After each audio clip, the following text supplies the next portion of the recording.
Sarah Martinez had been ranching in Montana for 3 decades, and she thought she'd seen everything the wilderness could throw at her.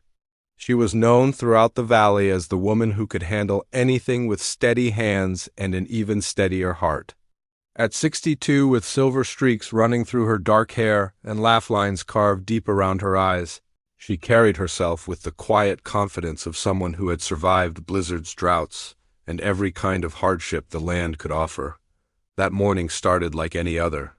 The September sun was just beginning to paint the eastern sky in shades of amber when Sarah headed out to check on the cattle in the northern pasture. Her border collie Keeper trotted faithfully beside her, his ears perked and alert. The grass was still wet with dew, and the air carried that crisp promise of autumn that always made Sarah swell with gratitude for the life she'd chosen. She was about halfway across the meadow when Keeper suddenly stopped, his body going rigid. A low growl rumbled from his throat, something Sarah had rarely heard from her usually gentle companion. She followed his gaze to a cluster of tall grass near the fence line, where something was moving.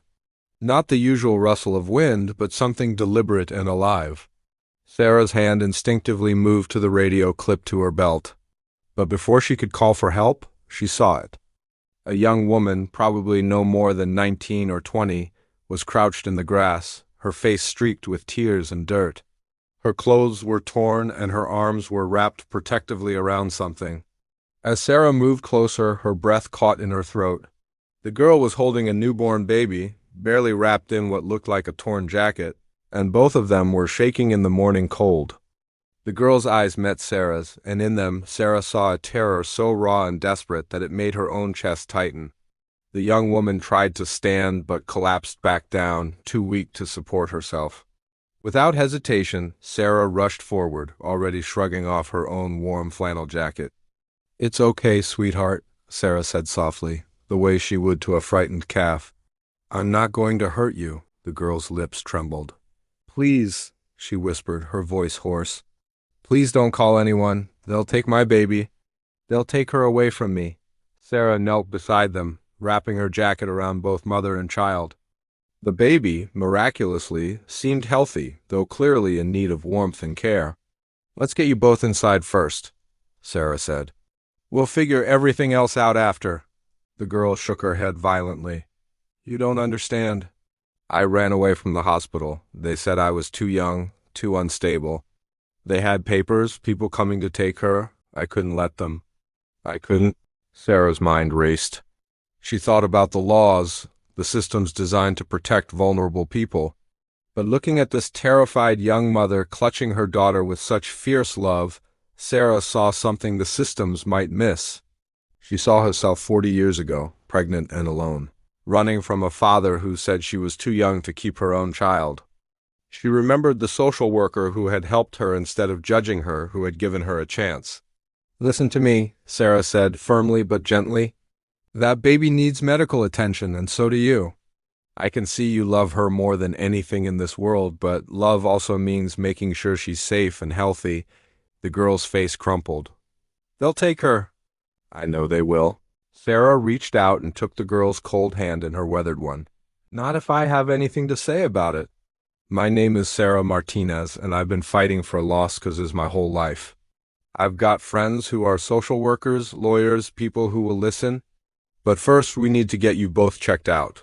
Will you trust me?" The girl stared at Sarah for a long moment, searching her face for any sign of deception. Whatever she saw there must have reassured her, because she finally nodded, fresh tears spilling down her cheeks. Sarah helped them both up, supporting the girl's weight as they slowly made their way back to the ranch house. She called her friend Maria, a social worker she'd known for 20 years, someone whose heart was as big as the Montana sky. Within hours, Maria had arrived with a doctor she trusted, someone who examined both mother and baby with gentle thoroughness. Over the following weeks, Sarah's ranch became a sanctuary. The girl's name was Emma, and her story was one of poverty, an abusive home, and a system that had tried to help but had moved too fast, assuming rather than listening. With Maria's guidance and Sarah's unwavering support, they navigated the legal complexities. Sarah opened her home, became Emma's advocate, and slowly, The terrified girl who had been hiding in the grass transformed into a confident young mother. 9 months later, Emma and her daughter Hope were still living on the ranch. Emma had enrolled in online classes and was working part-time helping Sarah with the cattle. She had gained custody of Hope, with Sarah serving as her mentor and chosen family. One evening, as they sat on the porch watching the sunset paint the mountains purple and gold, Emma turned to Sarah. "You saved us," she said quietly. Sarah shook her head, her eyes warm. "No, sweetheart, you saved yourself. You fought for your daughter when the whole world seemed against you. I just gave you a place to stand while you caught your breath." Emma leaned her head on Sarah's shoulder, baby Hope sleeping peacefully in her arms. Sometimes, Sarah thought, the bravest thing you can do is trust someone enough to let them help. And sometimes, the greatest gift you can give is being the person someone else can trust. In the end, that's what family really means.